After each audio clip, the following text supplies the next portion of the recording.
World 20 takes on Korea for the first time since they lost to Ballistics at BlizzCon in the round of 8. And although they have been building up more and more since they made their roster swaps, bringing in Kieran Dansky, making the powerhouse team that they are they ready for KSV Black? That's the question. Gilly, I've got a pretty realistic answer for you. Probably not. Probably not. Because even though, yes, they have been building and adding new additions and really forming what might be, you know, the future of the top of North America. Yes.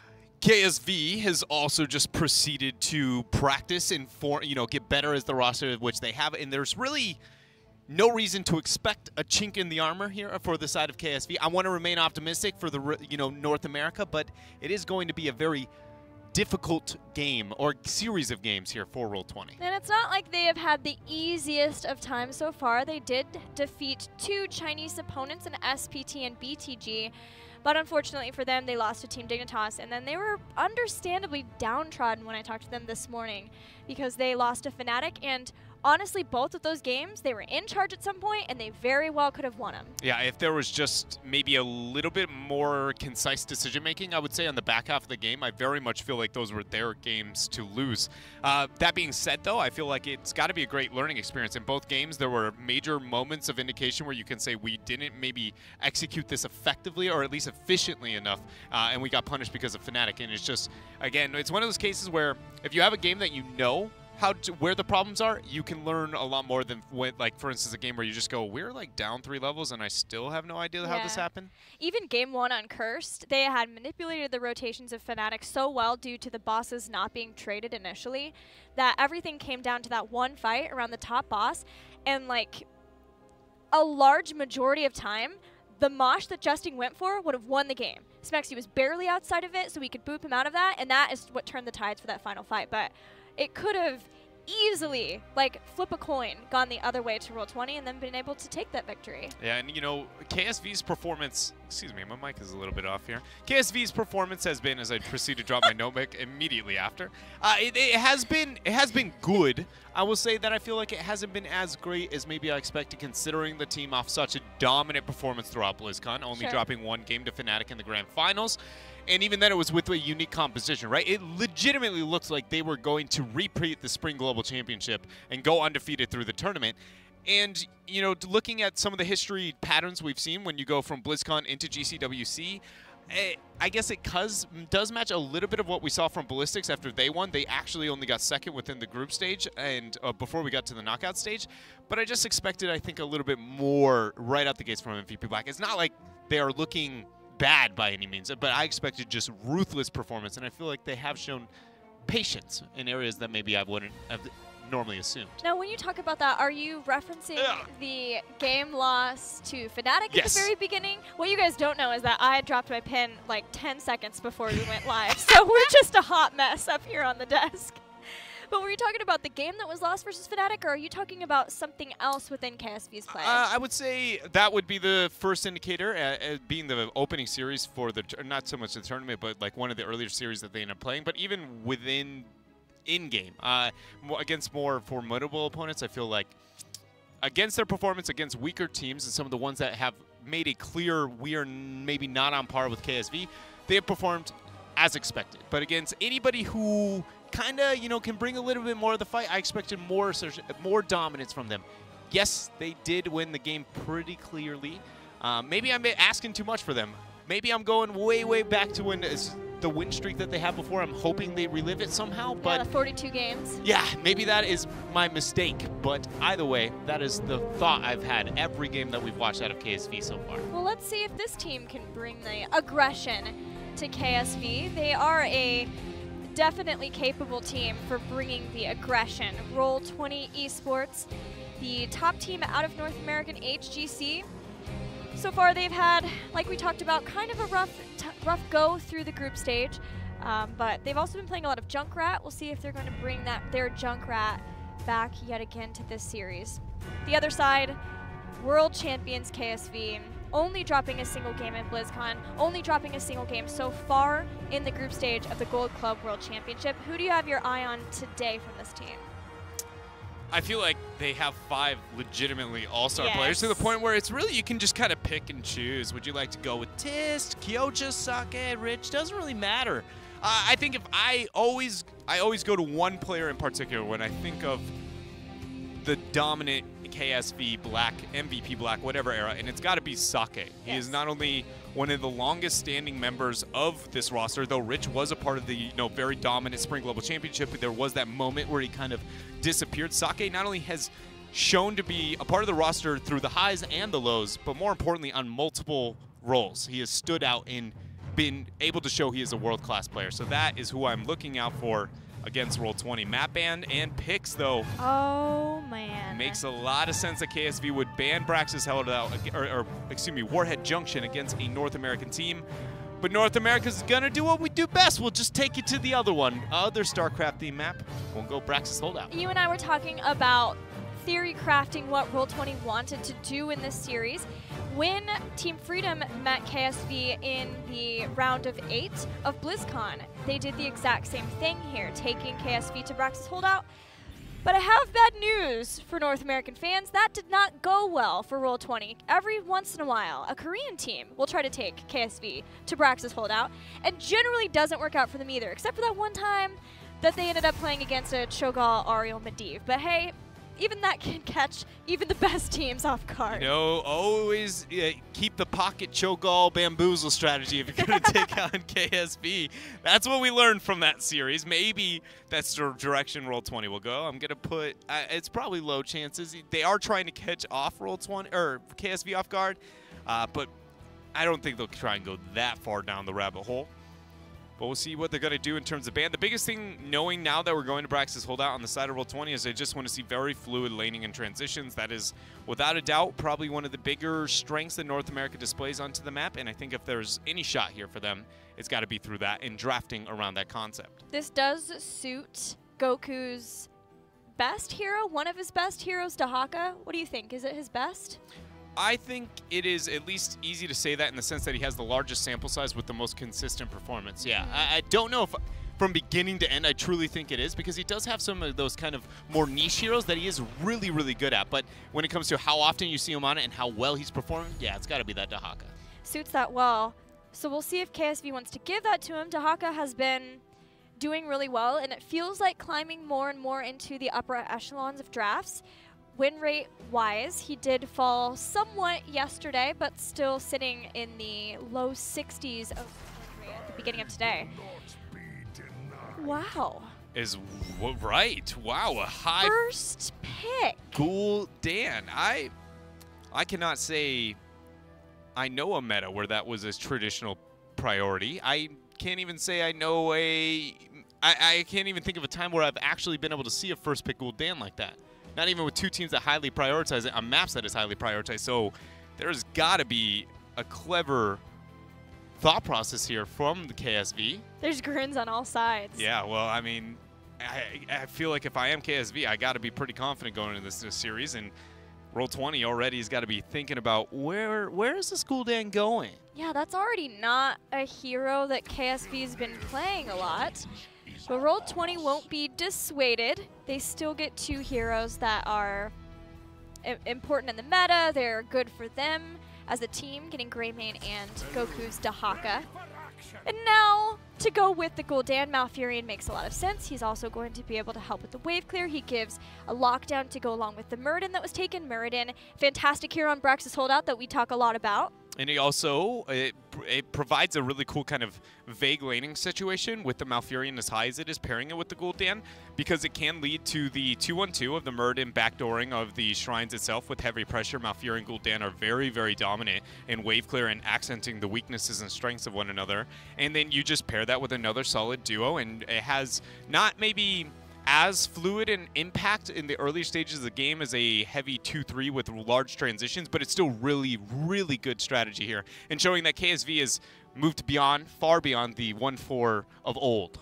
Yeah, in North America, when we see this Braxis Holdout strategy of Malfurion and Gul'dan, being able to constantly give Gul'dan mana and cooldown reduction with Enervate even enables him sometimes to not have to worry so much about taking things like Consumed Soul. He could go into improved Life Tap instead and have just tons of mana to constantly shell out abilities and keep the sieging at bay of another team.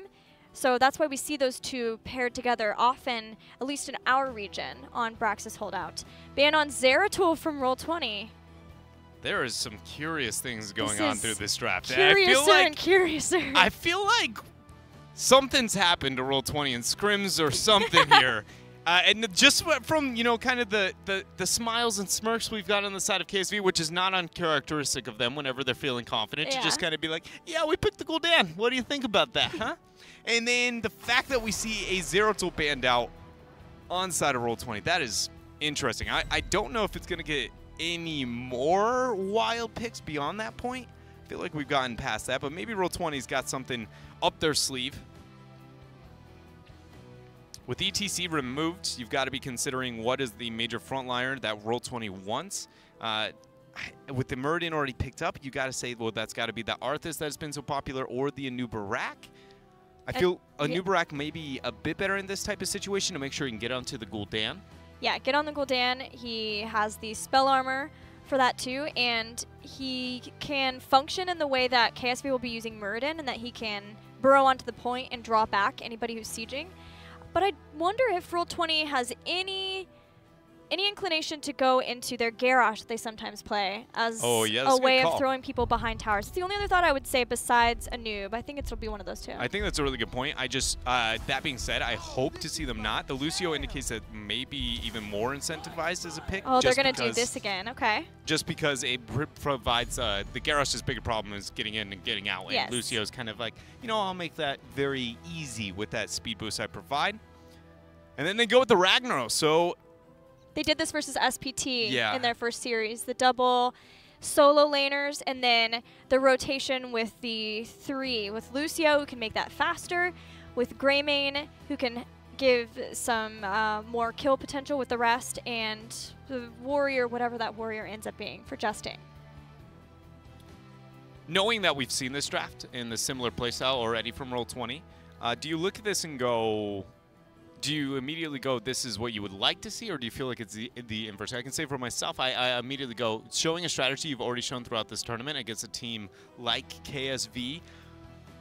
Do you really have the confidence in that approach to be able to really bring the fight here? It could be more like a testing of the strategy to see how truly good it is. That's a good point. It also could be that they've played it enough that they ensure that it's going to work because of that Zeratul ban. Or maybe they just, do they think KSV maybe didn't watch the games? I don't know. I don't really look at this, though, and see Roll20 as saying we're trying to throw off guard anymore. It feels like they feel comfortable on Braxis, especially because they're running something they've run before. I think it's not so much maybe a catch off guard as much as it is, my fear is that you've already shown the composition. It was a little different, a little bit different than normal. It's just a rinse and repeat strategy. Against, I want to be as unique, not necessarily, you know, cheese or tier 3 or a wild strategy. Just, I don't want KSV to go, we've already seen this, boys. Like, I want them to have as little confidence in what I'm going to do in my laning situation as I possibly can. The only other thought I could think of is that if Roll20 already believes that they are not going to be able to bust into the top 4 teams at this point because of the points they've gotten and who they have left as opponents, then it's better to show strategies they've already shown before, especially because we're going to be moving on to a different patch. So we didn't even really touch up on the fact that there's an Illidan Abathur in the room. And I want to ask, you know, what are your first thoughts when knowing that this is going to be, it's not an unheard of strategy, but considering the map and the situation is very, very uncommon. I'm always game for a rich Illidan. Yeah. I will say that. It gives them more global if he goes in the hunt, which is probably what's going to happen, so that he can keep up with the Dahaka. And then Abathur, too, will be able to soak and push a lane when they are doing drawn-out fights. They have good boss control with the Horrify. It is strange, though, the time. It's not normal that we see an Abathur on this map. I will say I personally love it. if you look at the thought process of the laning situation that the members of Roll20 that 1-3-1 with the 3-man kill potential, what if you just have absurd wave clear in both of those side lanes, running like a traditional 2-1-2, which obviously KSV is going to do, and you just removed another body from possibly being picked? Now you can't say, but what if Roll20 zones off the minions and Abathur just says, I don't care. Everything the composition that Roll20 has built to make happen will get punished unless they can get kills. And KSV, like I was saying, my fear with this is that because they've seen it, they're drafted perfectly to say what are the strengths, what are the weaknesses. As long as we don't get a couple of kills early on, we're going to win this game, even with a unique Abathur Illidan comp. Well, let's see if this team can bring the aggression to KSV. In the blue, Roll20 Esports, Kira playing Dahaka, Dansky playing Greymane, Justing on Arthas, Buds playing Lucio, and Goku on Ragnaros. As we get over to the red, KSV Black. Tist is going to be on Muradin, Reset playing the Malfurion, Rich on Illidan, Kyocha playing the Abathur, and Sake on Gul'dan. And already, the hero swaps here a little bit. Just the fact that because there is the Abathur, Kyocha has been, for anybody who did not know before he transferred over support, one of his 3 main heroes, an amazing Abathur player. But that has meant that Sake went back to his old school Gul'dan and now Reset on the solo support Malf. Yeah, generally the 2 heroes that you see the flexing of Kyocha on are Abathur and Tracer. But when that happens, it's Sake, who pretty much is just a support player now because he plays so much secondary support, is on the support. But there are those rare instances, like if there's a Task Tracer where Reset will flex his supporting muscles to go on the Tassadar. And in this instance, he's got his work cut out for him as that solo support Malfurion. So let's see how he can do. He did take Moonburn to try to help with the wave clear, but there is no immolation, right? That's Battered Assault. I believe so. Yeah, the blue and green sometimes are hard for me to tell apart, but not getting immolation for the, extra bit of wave clear. But it is there is already a laning, disadvantage for the Dahaka into the Illidan, and it's only going to be furthered by the Abathur.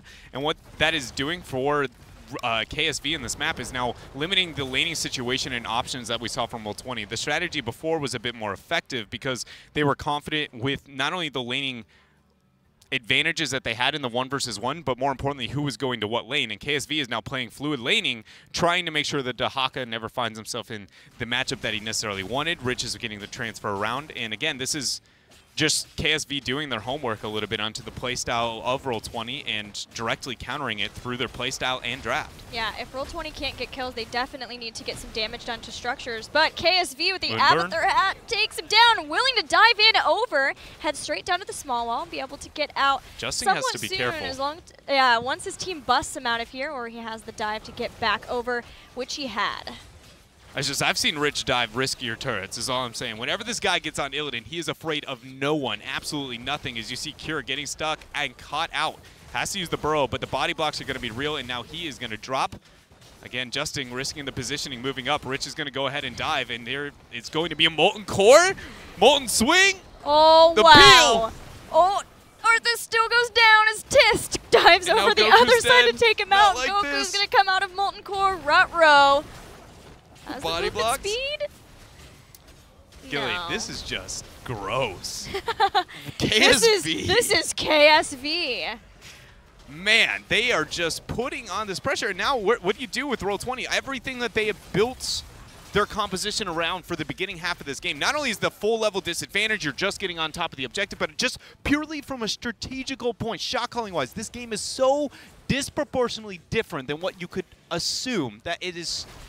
I mean, the decision-making has to be near flawless, but more importantly, it's kind of adaptive. And I don't know if Roll20 has the tools against a team like this. Well, we'll have to find out, or it'll be a very short game because KSV may not be able to play in this series on Battlefield of Eternity, which was banned out from Roll20, but this is still a 2-lane battleground that they can run rampant over.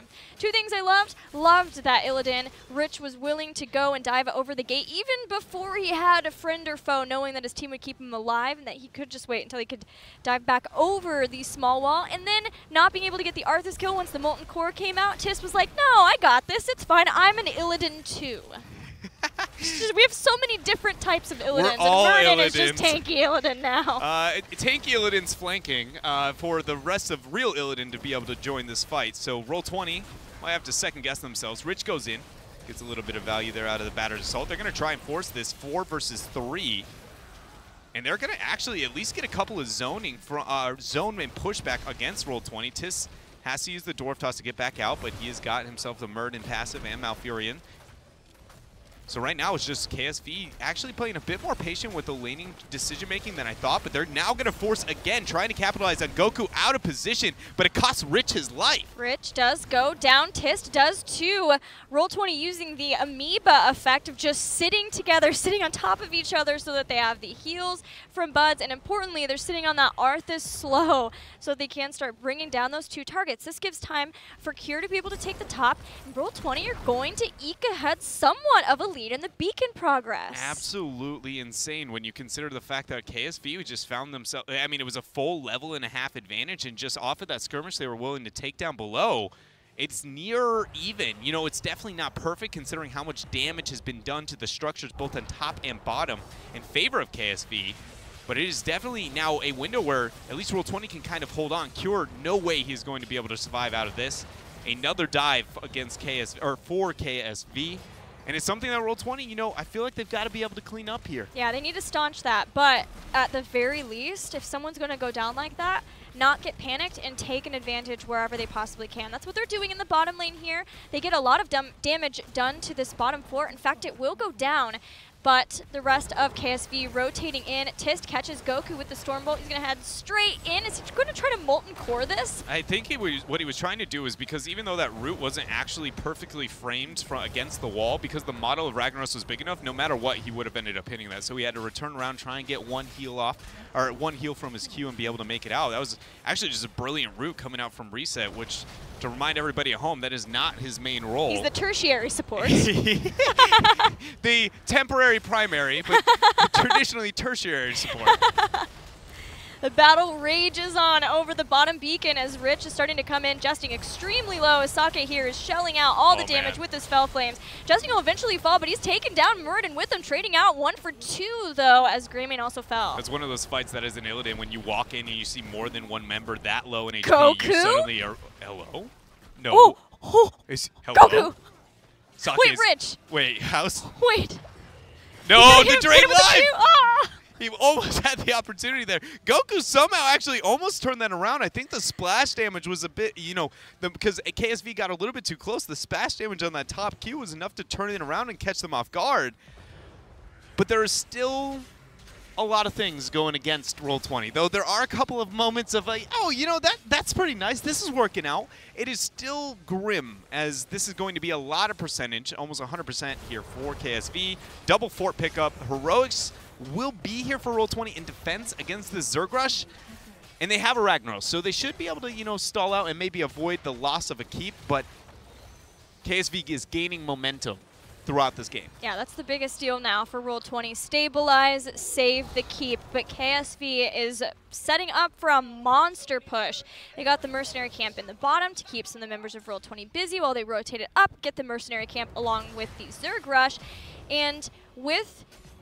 I don't know why Kyoch is holding on to his heroic ability, but I just lost like all train of thought from that. It's that sweet, sweet. Well, they have Metamorphosis, which you debatably could they put the argument. Yeah, oh, he's using it for the defense. Yeah, so I wanted to say that only if you go Metamorphosis would I say that you can go Monstrosity. But hold on here. With Sound Barrier, Sulfurous Smash not going to connect. Isolation goes on to Tis, Twilight Dream, but the heals, they're too much. Molten Core nearly takes down Tis, but this whole time Rich has been in the back line, and he is basically untouched now. The keep starting to take real damage. That the Molten Core is down, and the only saving grace is that Justing was there, forcing Rich back from the slows, but he is oh so low. So many members of Roll20 low as KSV moves past the keep and starts trying to take down members so that they can get Rich onto this core. Rich is going to go ahead and move up. He's going to get that Q, and the hat is enough to lock Goku down. Stormbolt lands onto Justing, and he is out of here. 2 members of Roll20 are dead, and now KSV is going to go to the core. Shielding is already gone, and that is an Illidan Abathur with Adrenal Overload. I don't know if they necessarily even need to kill Roll20 because Rich could just solo the core on his own. This is nuts from KSV. Oh, they got Rich. They did take down Rich, but the core is still falling. It's at 60% and continuing to go down. 1 kill stops the bleeding. Well, the bleeding's still there, but it stops from the death, I guess. We'll say from that. Seeker Missile. All right. So beyond the fact that, the reason why I was so concerned for anybody at home that might not understand how Illidan works onto the core, because he's one of the few heroes that can dodge the core shots in itself. He's one of the only heroes that just doesn't flat out take damage, which is why Illidan is a must-die there, and why even though KSV was so in control for so long, the minute they lose Rich, it goes, this win condition is suddenly no longer an option. But back to this monstrosity. The biggest reason I wanted to talk or say that only with Metamorphosis do I feel like you can get away with this is because you're complementing the team fight still. Hold up here. These guys just skirmishing all the time. So Fury Smash goes on to Sake. Kira's unable to hit that drag, though. Horrify really good to get Justing off of reset. The sound barrier used, giving some more time to roll 20. But they just can't control Rich. Malfurion's gone down. Cure gets that kill. But can they take care of Rich? Goku juking and jiving, running away from him. But now this is a long way that Rich can chase back. Drag temporarily stopping the inevitable as Rich just taking every single person down. KSV are on fire as they clear out everybody but Buds. Rich just casually ended up getting the kill on Curie. He's like, yeah, I'll go ahead and start the boss. Let me know when you guys want to go ahead and join. It's going to be going to the bottom lane, which is paired with that monstrosity. Yeah, so I'm take it because you feel there is no hunt, more focus on the team fight with Metamorphosis, that you feel like you like seeing the monstrosity here, or what? But it's mainly because we see them speccing purely into hat build. When you see hat build and you have a clone, like even if you have a decent clone target, you're losing the synergy with Illidan and the things that make him a colossal problem. So it's not nearly as good as the hunt, but it still has the same concept. But rather than worrying so much about macro pressure, it's worried about making sure that the Illidan has the team fight while you still have a bit of split pressure. Yeah. It's the exact same idea, but with the advantage just tipped a little bit in a different area. Yeah, the monstrosity is just the cherry on top. Goku, unfortunately, was not able to get into the keep to go into Molten Core, keep himself alive, at least for the meantime. KSV gets right back onto the core after bringing down the keep. The keep is actually still there, and Rich just doesn't care. He gets out of the core anyway because there are 3 members out of roll 20, and they would like to end this game now and go on to the next one. If Kieran did not have Dark Swarm running, the members of KSV would have 3-man body blocked him out of his own base. He just flat out was just not today, not going to let you through. 20-6 in kills. It's KSV, man. They're just ridiculous. It feels like there are very few teams at this tournament that can even put up a fight. KSV looked good. Great drafting with the Abathur and the Illidan.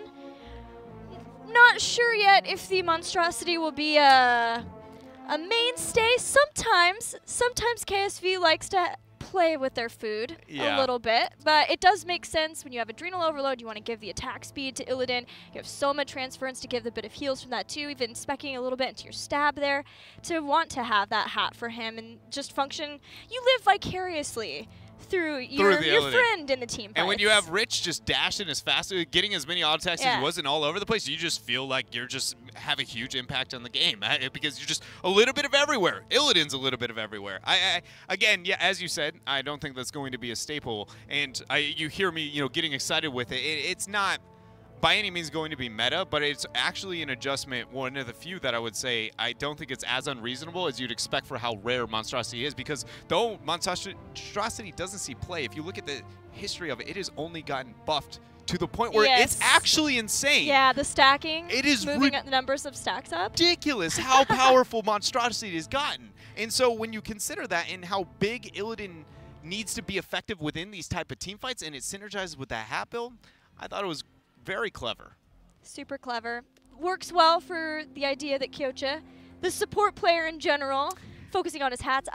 Okay, well, I was going to ask you, is this going to be Rich's, what at this point I think it'd be like 5th or 6th MVP, and the answer is yeah. Rich just doesn't know how to not get MVP, He just walks up, I'll go ahead and take this, walks away. It is, to be fair, we always talk about Rich, and everybody at home, they know Rich is an absolutely astounding player. But we always have to remember there are 4 other guys sitting there right next to him that are setting him up, that are backing him up, giving him the hats. Giving him the hats. Everything about the squad. It is a team effort here in competitive Heroes of the Storm, but still Rich is He's a standout Rich guy. is rich. Yeah. I feel like this tournament and the last couple from KSV, I've grown more and more accustomed to watching Tist nearly as a carry, and especially with Arthas being in the meta the way it is. I love how he's always in team fights approaching them the same way that KSV approaches every aspect of this game, which is thinking ahead to the next thing. Tist is on the next kill when his team is getting a kill. He's already like, guys, I've got this slow here, just come over to the left a little bit. Yep, there it is, and we'll get that kill. And meanwhile, Tist has moved on. He's caught someone else with a Howling Blast. He's very impressive as a warrior player. KSV